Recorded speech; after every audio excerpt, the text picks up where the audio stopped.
ভারতের পশ্চিমবঙ্গে এক ভারতীয় যুবককে গেদে থেকে শিয়ালদহ গ্রামে ট্রেনে মারধর করেছে 10 থেকে 12 জন উগ্র হিন্দুত্ববাদী সন্ত্রাসী। সংবাদ মাধ্যম দ্য অবজারভার পোস্ট জানিয়েছে, রেজাউল ইসলাম মণ্ডল নামে ওই যুবক তার 4 সঙ্গীকে নিয়ে বাংলাদেশে ইজতেমায় যোগ দিয়েছিলেন।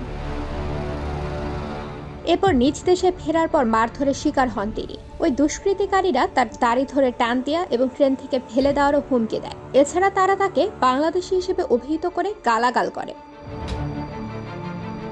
রেজাউল ভারতের আলিয়া বিশ্ববিদ্যালয়ের এমটেকের শিক্ষার্থী। তিনি জানিয়েছেন, ট্রেনের এক যাত্রী লাগেজ ট্রাক থেকে তার ট্রলি ব্যাগ সরাতে বলে। তিনি কোনো কথা না বলে সেটি সরান। এরপর উগ্র হিন্দুবাদীরা তাকে তার আসন থেকে তুলে দেওয়ার চেষ্টা করে। তখন প্রতিবাদ করার পর তাকে বাংলাদেশি অভিহিত করে শুরু হয় তাদের নির্যাতন।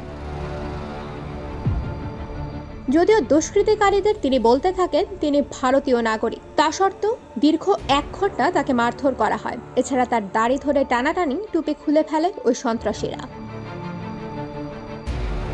তখন তাকে বাঁচানোর চেষ্টা করেন তার বন্ধু সাজিদ মির্জা। ওই সময় সাজিদকেও ট্রেন থেকে ফেলে দেওয়ার হুমকি দেয় ওই উগ্রবাদীরা। তিনি বলেন, তারা অভিযোগ করে আমরা অশিক্ষিত সন্ত্রাসী, আমরা দেশকে ধ্বংস করার চেষ্টা করছি।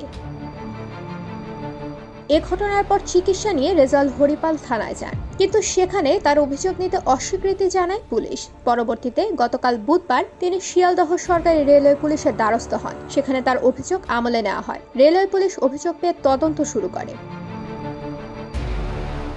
ইতোমধ্যে বাংলাদেশের প্রথম পর্বে ইজতেমা শেষ হয়েছে। আগামী 14 ফেব্রুয়ারি শুরু হবে বিশ্ব ইজতেমার দ্বিতীয় পর্ব।